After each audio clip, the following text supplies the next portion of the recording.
அல்லாஹ்வுடைய தூதர் ஸல்லல்லாஹு அலைஹி வஸல்லம் சொன்னார்கள், ஒரு சகோதரனுடைய கண்ணியத்தை பற்றி பேசப்படும் பொழுது யார் அதை தடுக்கிறானோ அல்லது மறுக்கிறானோ அவனுடைய முகத்தை அல்லாஹ் ரப்புல் ஆலமீன் நரகத்திலிருந்து தடுத்து விடுகிறான். ஒரு சகோதரனுடைய கண்ணியத்தை பற்றி பேசும் பொழுது யார் அதை திருப்பி விடுகிறானோ அல்லது தடுத்து விடுகிறானோ இவனுடைய முகத்தை அல்லாஹ் நரகத்திலிருந்து தடுத்து விடுகிறான். என்ன அர்த்தம்? ஷேக் உஸைமீன் ரஹிமஹுல்லாஹ் இந்த ஹதீஸிலிருந்து 3 சட்டங்களை சொல்கிறார்கள். ஒன்று, அல்லாஹ்வுடைய தூதர் ஸல்லல்லாஹு அலைஹி வஸல்லம் சொல்லக்கூடிய இந்த ஹதீஸுடைய விளக்கம் என்ன? ஒரு சகோதரனை பற்றி ஒருவர் பேசுகிறார், ஒரு சகோதரனை பற்றி ஒருவர் பேசுகிறார். அவர் அப்படி செய்தார், உங்களுக்கு தெரியுமா? அவர் அப்படி கூறினார், உங்களுக்கு தெரியுமா?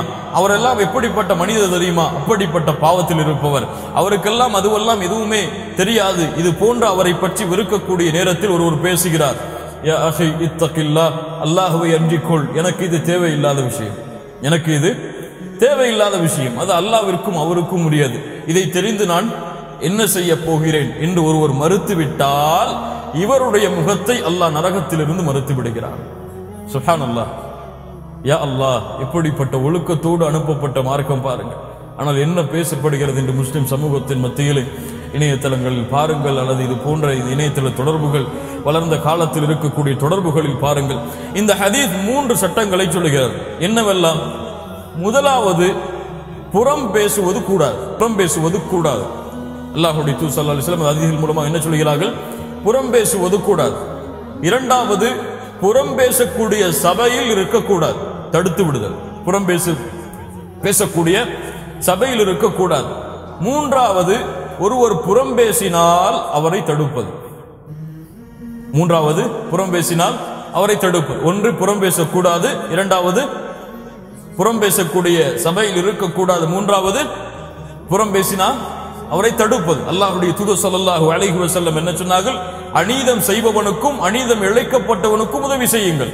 அல்லாஹ்வுடைய தூதரே, அநீதம் இழைக்கப்பட்டவனுக்கு உதவி செய்யலாம், அநீதம் செய்பவனுக்கு எப்படி உதவி செய்வது? அவனுடைய கரத்தை பற்றி பிடித்து அநீதம் செய்யாதே என்று கூறுவது என்று அல்லாஹ்வுடைய தூதர் ஸல்லல்லாஹு அலைஹி வஸல்லம் அவர்கள் சொன்னார்கள்.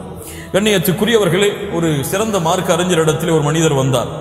உங்களுக்கு தெரியுமா, உங்களை பற்றி ஒருவர் இப்படி இப்படி பேசுகிறார், நமீமா, உங்களை பற்றி ஒருவர் இப்படி இப்படி சொல்லுகிறார். அப்போது சொன்னார்கள் அந்த ஆலிம், யா அல்லாஹ், எனக்கும் என் சகோதரனுக்கும் இடையிலே குரோதத்தை ஏற்படுத்த விரும்புகிறாயா?